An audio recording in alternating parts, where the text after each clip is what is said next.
اللہ اکبر اللہ اکبر اللہ اکبر لا الہ الا اللہ واللہ اکبر واللہ اکبر وللہ الحمد ان اللہ وملائکتہ یصلون علی النبی یا ایھا الذین آمنوا صلوا علیہ وسلموا تسلیما اللہم صل وسلم وبارک علی سیدنا محمد وعلی آلہ واصحابہ وازواجہ وذریتہ اجمعین بقدر حسنہ ونورہ وجمالہ وکمالہ۔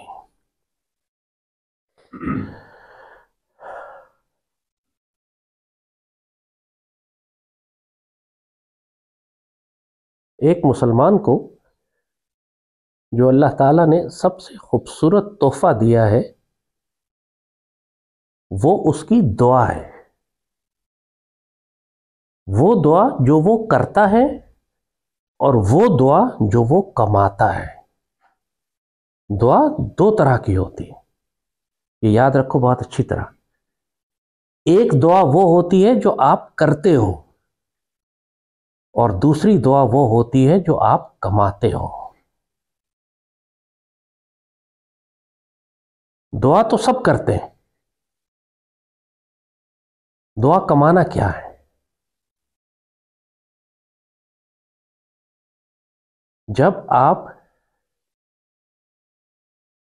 کسی کی بے اختیار دعا لیتے ہو، اپنے والدین کی، اپنے بزرگوں کی، کسی یتیم بیوہ اور مسکین کی، جب آپ اس کا دل ایسے خوش کر دیتے ہو کہ اس کو اپنی زبان سے الفاظ بھی نہ نکالنے پڑے، خوشی سے اس کی آنکھوں میں آنسو آ جائے، وہ اس کی آنکھوں کے آنسو آپ کے لیے دعا ہوتے ہیں۔ یہ وہ دعا ہے جو آپ کماتے ہو۔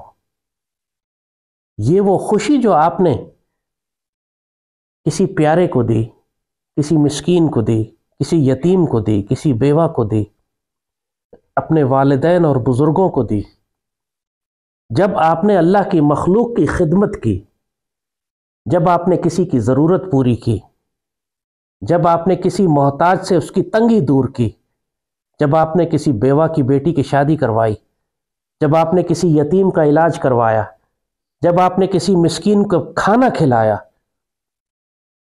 تو اس کے وجود میں جو خوشی نکلتی ہے، چاہے وہ منہ سے کوئی الفاظ نکالے یا نہ نکالے، اس کے وجود کی وہ خوشی آپ کا سب سے بڑا ہتھیار اور آپ کا سب سے بڑا خزانہ ہوتی ہے۔ اقبال بابا فرماتے ہیں نا کہ نگاہ مرد مومن سے بدل جاتی ہیں تقدیریں، اور تیرا علاج نظر کے سوا کچھ بھی نہیں۔ یہ جو پیار بھری نظر ہوتی ہے نا، چاہے مرشد کی ہو یا کسی یتیم بچے کی جس کو آپ نے کھانا کھلایا ہے، کسی بیوہ اور مسکین کی جو بالکل دنیا سے بے آسرا ہو، جس کو کوئی امید نہ ہو کہ دنیا میں کوئی اس کی مدد کرے گا، اور آپ آگے بڑھ کر جب اس کی ضرورت پوری کر دیتے ہیں بغیر اس کے کچھ کہے، تو اس کے وجود سے جو تشکر نکلتا ہے، جو خوشی نکلتی ہے، جو اللہ کا شکر نکلتا ہے، آپ ساری رات کھڑے ہو کر بھی عبادت کریں تو اللہ کی رضا اتنی جمع نہیں کر سکتے جو اس آنسوؤں کے 2 قطروں میں ہوگی، جو ان آنکھوں میں آپ کے اس نیکی کی وجہ سے آئیں۔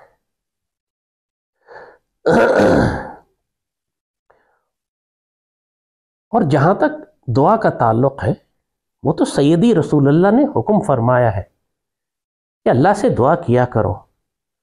دعا کو مخ العبادہ فرمایا ہے، عبادت کی معراج، عبادت کا مغز۔ انسان جو عبادتیں کرتا ہے اس کی معراج، اس کا مغز اللہ سے دعا ہے، کیونکہ دعا آپ کو وہ اعتماد دیتی ہے، وہ کانفیڈنس دیتی ہے کہ میں اپنے یار سے بات کر رہا ہوں، میں اپنے دوست سے بات کر رہا ہوں، اپنے رب سے بات کر رہا ہوں، اور یہ کانفیڈنس آپ کو دیتی ہے کہ آپ اس دنیا میں تنہا نہیں ہیں، کوئی ہے جس سے آپ بات کر کے اپنی ضرورت اور اپنی مشکل، اپنی پریشانی بیان کر سکتے ہیں۔ وہ کہتا ہے، وَإِذَا سَأَلَكَ عِبَادِي عَنِّي فَإِنِّي قریب، جب میرے بندے یہ پوچھے میرے بارے میں کہ میں کہاں ہوں، تو کہو میں قریب ہوں تمہارے، میں دور نہیں ہوں. کہتا میں شرک سے زیادہ نزدیک ہوں تمہارے. وہ کہتا ہے وہ کون ہے وہ ذات کہ جب ایک انسان تکلیف میں گڑ گڑا کے پکارتا ہے اپنے رب کو، تو کون ہے کائنات میں جو اس کی دعا قبول کرے سوائے اس رب کے. مسلمانوں کا آج کل المیہ یہ ہے کہ ان کو اپنے رب پر یہ ایمان ختم ہو گیا ہے کہ میرا رب میری دعا قبول کرے گا. کیونکہ حقیقت یہی ہے کہ امت پر جو عذاب نازل ہوئے ہیں اس میں ایک عذاب یہ ہے کہ بحیثیت مجموعی اس امت کی دعائیں قبول نہیں ہو رہی. انفرادی طور پر کیونکہ اللہ ہر ایک کو رزق دے رہا ہے، چاہے کافر ہو یا مسلمان، تو دعا بھی رزق ہے اس کا. انفرادی طور پر لوگوں کی دعائیں قبول ہوتی ہیں، لیکن اس امت پر بڑی آزمائش آ گئی ہے کہ پوری دنیا میں اس وقت امت ذلیل و خوار ہے. دشمن ہم پر ایسے ٹوٹ کر گر رہے ہیں جیسے دسترخوان پر بھوکے گرتے ہیں.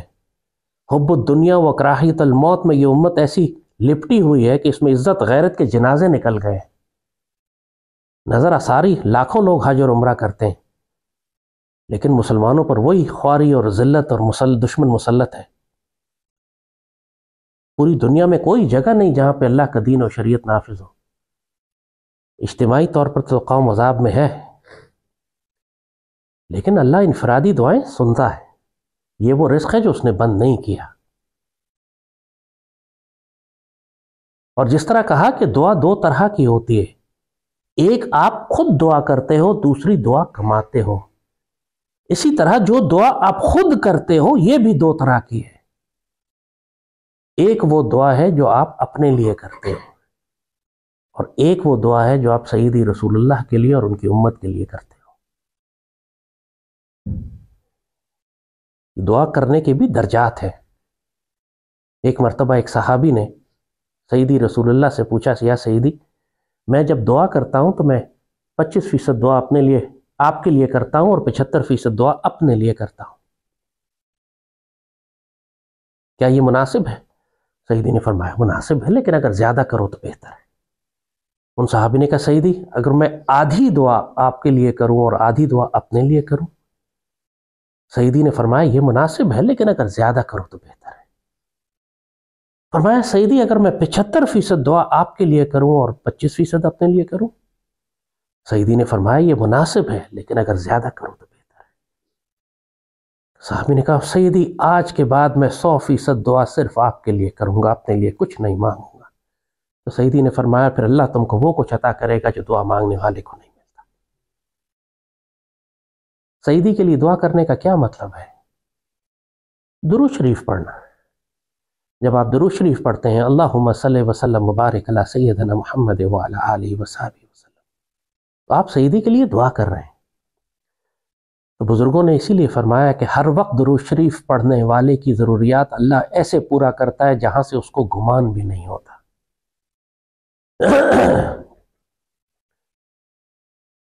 انسان اپنے لیے دعائیں کرتا ہے، ہر انسان اپنے لیے مانگتا ہے یا اللہ میری بیماری ٹھیک کر دے، میرا مقدمہ ٹھیک ہو جائے، میری شادی ہو جائے، مجھے بچے مل جائے، میرے بچے کا امتحان پاس ہو جائے. اپنا اپنا ظرف ہے، اللہ سے جو مرضی مانگنا چاہتے ہو مانگو. مگر کوئی وقت تو ایسا بھی ہونا چاہیے کہ تم سیدی رسول اللہ کی امت کے لیے مانگو، اپنے لیے کچھ بھی نہ مانگو، صرف سیدی رسول اللہ کی امت کے لیے مانگو. یا اللہ سیدی رسول اللہ کی امت پہ کرم فرما دے،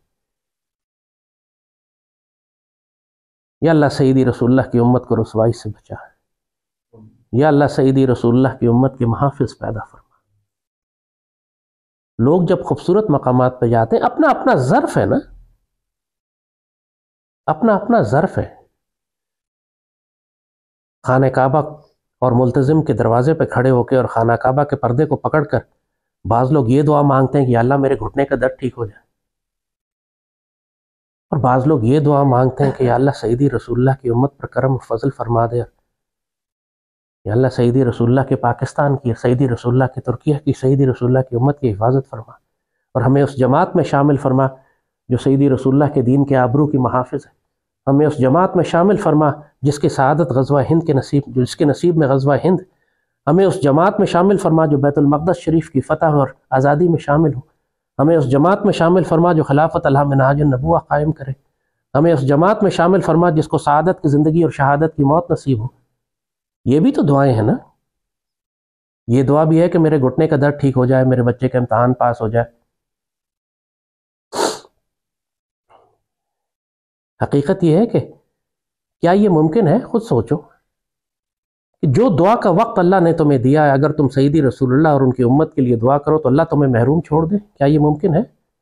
ممکن نہیں۔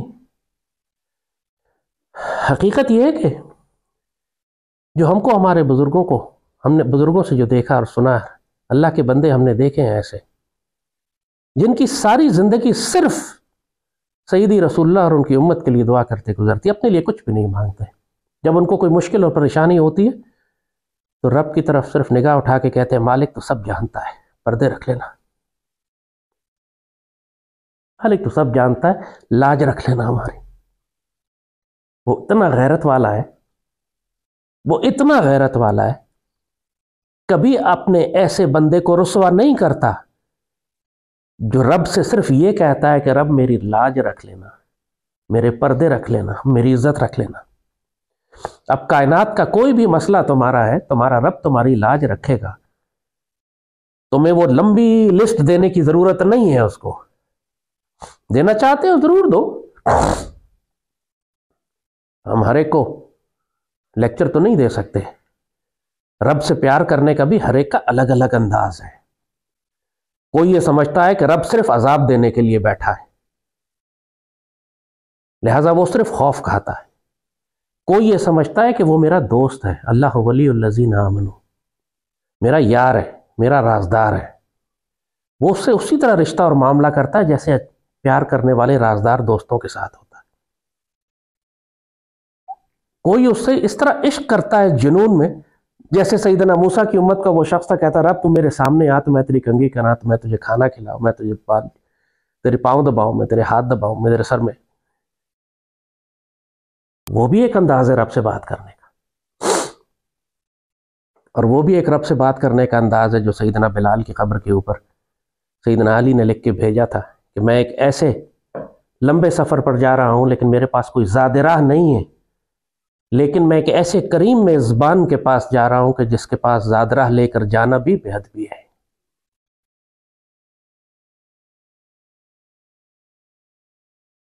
جو اللہ کے بندے ہوتے ہیں نا، جو اللہ اس کے رسول سے پیار کرنے والے، وہ پھر اپنے پاس نیکیاں بھی جمع نہیں کرتے، وہ سیدی رسول اللہ کو تحفے ہی بھیجتے رہتے، چاہے درود شریف کی شکل میں تحفے بھیجیں، چاہے نیک اعمال کی شکل میں تحفے بھیجیں۔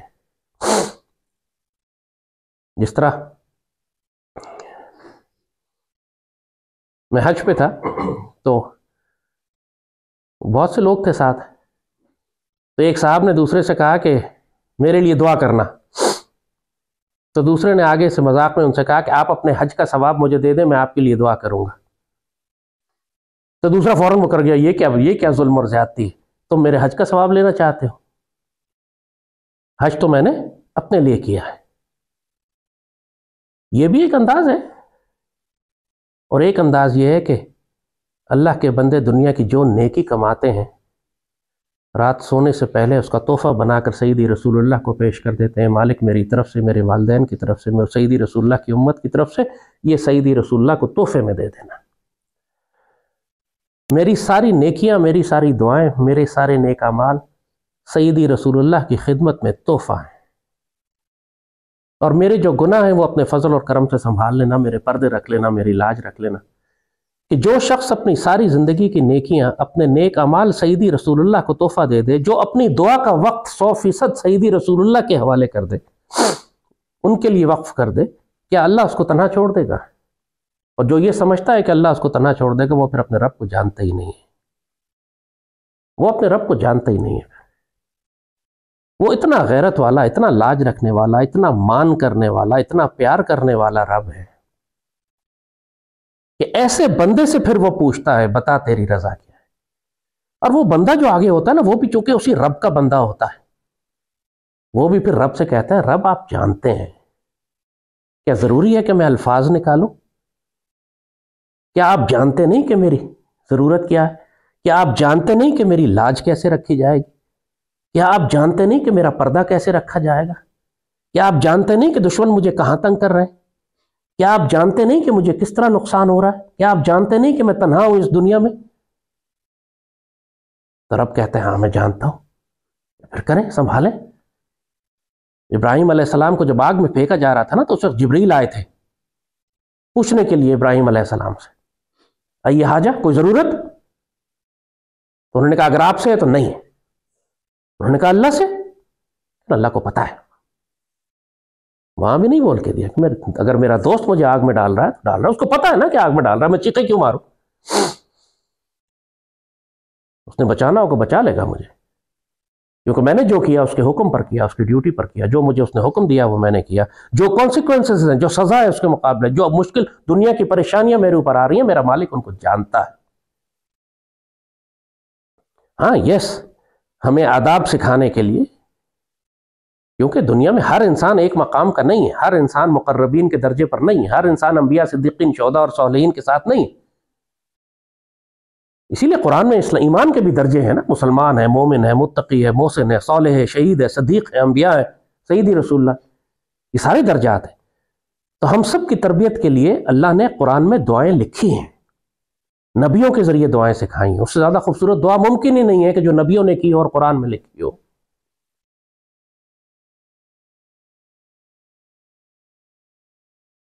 وہ دعائیں انسان کی زندگی کے لیے کافی ہیں جو سیدی رسول اللہ نے آپ کو سکھائیں، جو قرآن میں انبیاء کے ذریعے اللہ نے آپ کو سکھائیں، صرف وہ دعائیں کافی ہیں آپ کے لیے۔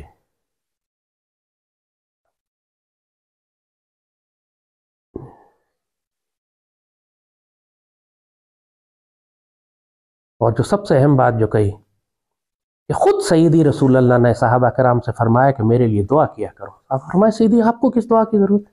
کہ مجھے اچھا لگتا ہے جب تم میرے لیے دعا کرتے۔ اور سیدی کے لیے دعا کیا ہے؟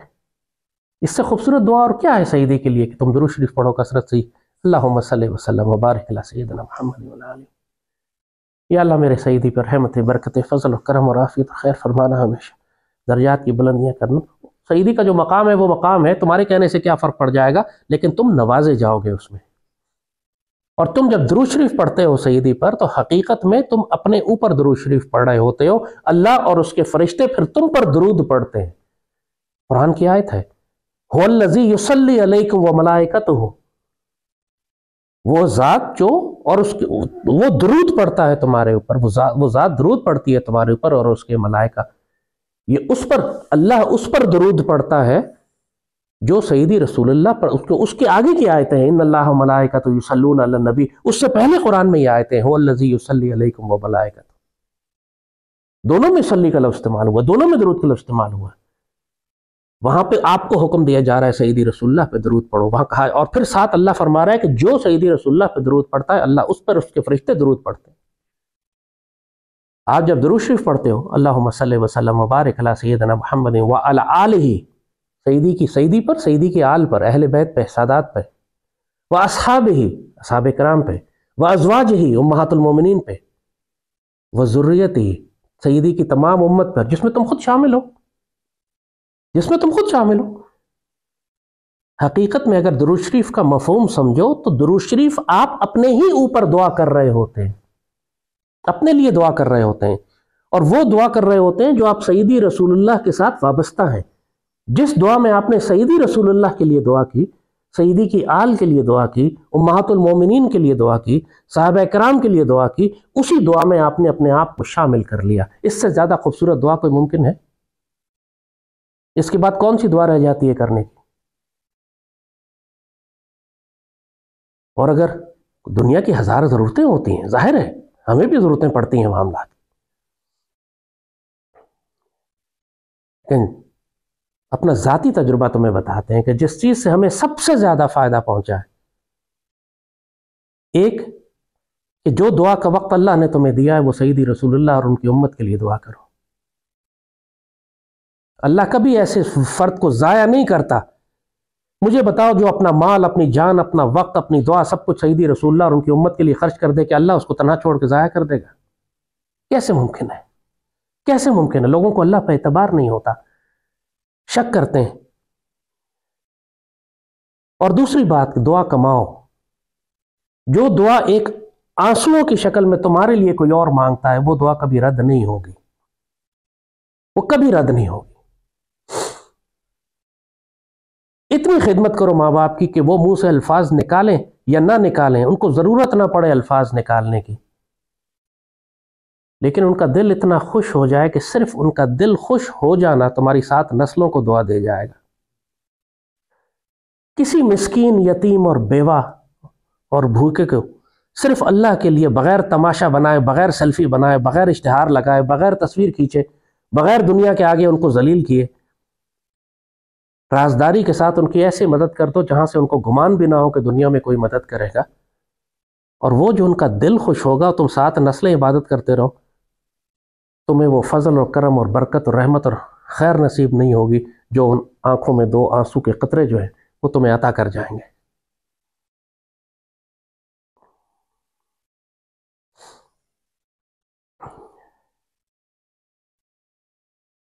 تو جب دعا کرنے پر آؤ تو اپنے لیے ضرور دعا کرو۔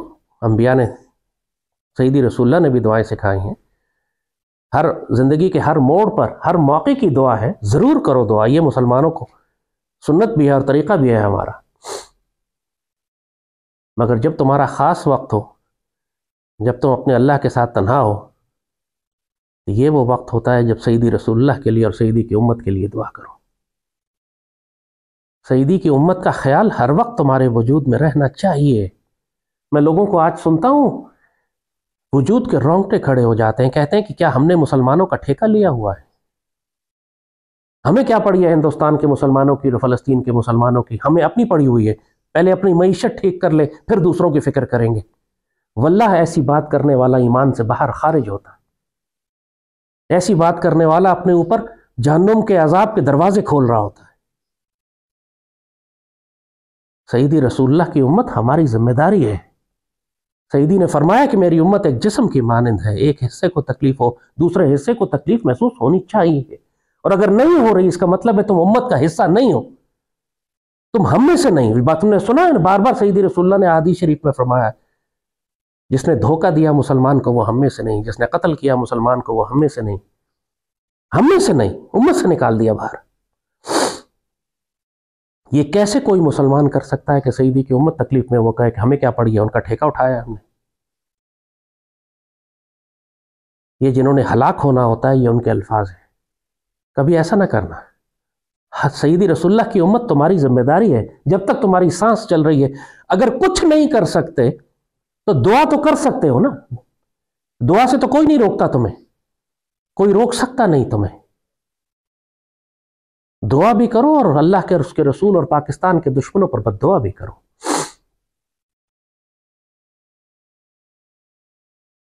تمہارا دعا تمہاری سب سے بڑی طاقت اور تمہارا سب سے مضبوط ہتھیار ہے، اور یہ گھر کے اندر بیٹھی ہوئی بوڑھی عورت ہو یا بچہ ہو یا جوان ہو، سب کے پاس یہ طاقتور ہتھیار موجود ہے۔ جس کے دل میں اللہ نے عشق کی آگ رکھی ہے، جو سیدی رسول اللہ سے امت سے پیار کرتا ہے، اس کے پاس یہ ہتھیار موجود ہے۔ تو اپنے اس ہتھیار کو طاقت سے استعمال کرو، دعا اور بددعا دونوں۔ اپنے لیے تمہیں کچھ مانگنے کی ضرورت ہی نہیں پڑے گی اگر تم سب کچھ سیدی رسول اللہ اور ان کی امت کے لیے مانگتے ہو تو اللہ تمہاری کفالت کر لے گا۔ یہ کیسے ممکن ہے مجھے بتاؤ نا، دنیا میں بھی یہ کیسے ممکن ہے؟ ایک شخص اگر اپنا سب کچھ اللہ اس کے رسول کے لیے لگا دے، دنیاوی رشتوں میں تمہیں نظر آتا ہے یہ، کوئی شخص اگر ایک سب کچھ اپنا کسی کے اوپر وار دے، نثار دے، اگلا اگر غیرت مند اور کردار والا فرد ہے تو اس کو کبھی کسی مصیبت میں، مشکل میں، پریشانی میں تنہا نہیں چھوڑتا۔ کسی شخص نے ایک دفعہ آپ کے ساتھ نیکی کی ہو جب آپ مشکل میں ہو، تو جو خاندانی نسلی لوگ ہیں ساری زندگی اس کا احسان مانتے ہیں اور اپنے بچوں کو بتا کے جاتے ہیں کہ اس نے مشکل وقت میں میری مدد کی تھی، اس کا لحاظ کرنا۔ اس کا یہ کمینے اور گھٹیا اور ذلیل لوگ ہیں جو احسان لے کر لوگوں پہ شر پھیلاتے ہیں اور احسان بھول جاتے ہیں۔ ورنہ وہ رب جو کہتا ہے الجزاء الاحسان الا الاحسان، احسان کا بدلہ احسان کے علاوہ اور کیا ہو سکتا ہے، تو جو اللہ کا بندہ اپنا سارا قیمتی وقت، اپنی ساری نیکیاں، اپنی ساری دعائیں سیدی رسول اللہ اور امت کو تحفے میں دے دے، کہ اللہ اس کو تنہا چھوڑ دے گا؟ ممکن نہیں، ممکن نہیں۔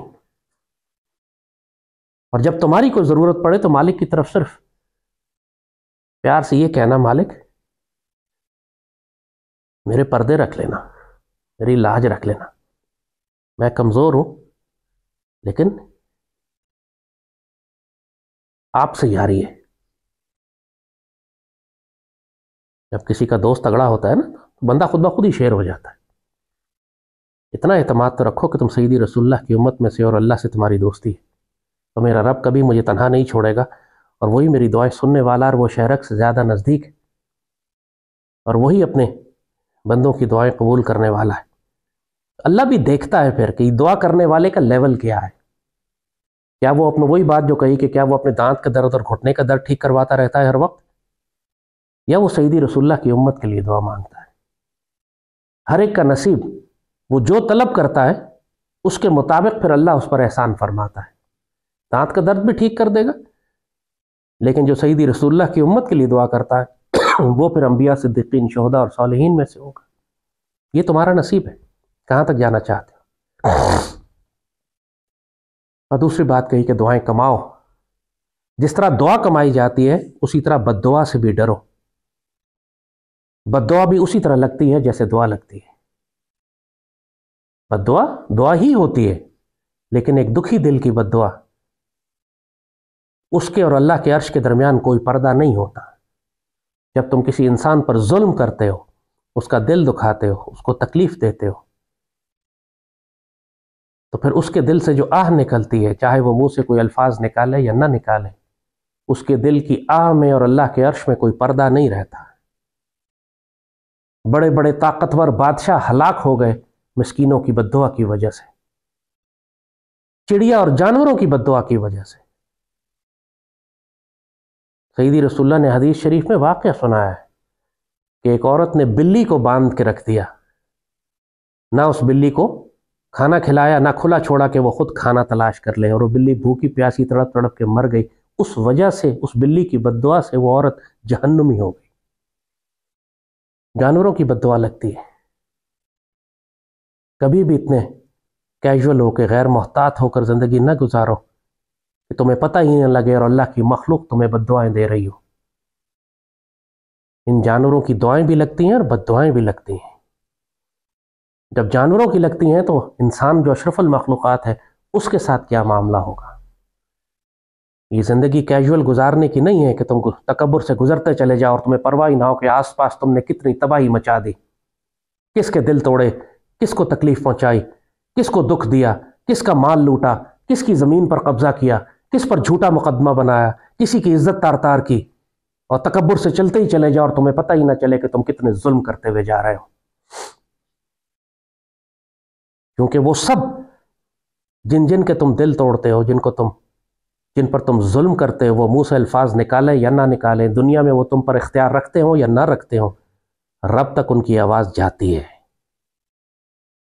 اللہ سے ڈر کر زندگی گزارو، ظلم نہ کرو، بد دعا نہ لو۔ انسان ظالم ہو جاتا ہے اپنے گھر والوں کے اوپر، اپنے ماں باپ کے اوپر، اپنے سے ماتحت لوگوں کے اوپر۔ جہاں اختیار ہوتا ہے انسان کو، وہ اختیار کو ناجائز استعمال کرتا ہے، چاہے افسر ہو، چاہے گھر کا باپ ہو، چاہے شوہر ہو، چاہے وزیر ہو، حکمران ہو، بادشاہ ہو۔ آپ کو پوری دنیا میں ہر طرف نظر آ رہا ہے کہ لوگ طاقت اور اقتدار، اور صرف اس لیے کہ اللہ نے ان کو زمین میں اقتدار اور اختیار دیا، ان کے مظالم دیکھو، استغفر اللہ۔ وہ سمجھتے ہیں کہ آج دنیا میں اختیار اور طاقت ہے ان کے پاس، تو کیا انہیں کوئی چیز پکڑ نہیں سکتی؟ بد دعا بہت سخت عذاب ہے۔ تو آج جو باتیں کہیں ان پر غور کرو۔ دعا دو طرح کی ہے، ایک دعا جو تم خود مانگتے ہو، ایک دعا جو تم کماتے ہو۔ جہاں دعا کماؤ وہاں بد دعا سے ڈرو، بد دعا سے بچو۔ اور جو دعا تم خود کرتے ہو اس میں ایک دعا وہ ہے جو تم اپنے لیے کرتے ہو، اور ایک دعا وہ ہے جو تم سیدی رسول اللہ کے لیے کرتے ہو، اور جو سیدی رسول اللہ کے لیے دعا کرتے ہیں ان کو اپنے لیے دعا کرنے کی حاجت ہی نہیں رہتی، ان کی ضروریات اللہ پوری کرتا ہے۔ دعا کو اپنا ہتھیار بناؤ، سیدی رسول اللہ کی امت کے لیے دعا کیا کرو، نیکیاں کما کر سیدی رسول اللہ کو تحفے میں بھیجا کرو۔ اتنا اعتماد اور کانفیڈنس تو رکھو اپنے رب کے اوپر کہ میرا رب ہے، میری دعا ضائع نہیں کرے گا، میرا رب میری بات نہیں ٹالے گا۔ اتنا یقین تو ہونا چاہیے اپنے دوست پر۔ کیوں نہیں سنے گا بات وہ؟ کیوں نہیں سنے گا وہ؟ اللہ لوگوں سے ان کے گمان کے مطابق سلوک کرتا ہے۔ اگر یہ کرو گے میری تو دعا سنتا ہی نہیں ہے، وہ نہیں سنے گا۔ اگر اس کانفیڈنس کے ساتھ کرو کہ میرا رب میری بات رد نہیں کرے گا، تو اس کی غیرت گوارا نہیں کرے گی کہ تمہاری دعا رد کرے۔ وہ بڑا غیرت والا ہے اور ہمیشہ احسان کا بدلہ احسان سے دیتا ہے۔ تم اگر اپنا قیمتی وقت اور اپنی دعا کا وقت اور اپنے وسائل اور اپنا وقت اور اپنے خزانے اور اپنی زندگی کا ٹائم سب کچھ سیدی رسول اللہ کے لیے دیتے ہو تو اللہ تمہیں کبھی ضائع نہیں کرے گا، چاہے تم اپنے لیے کچھ مانگو یا نہ مانگو۔ اللہم صلی وسلم وبارک علی سیدنا محمد وعلی آلہ وصحبہ۔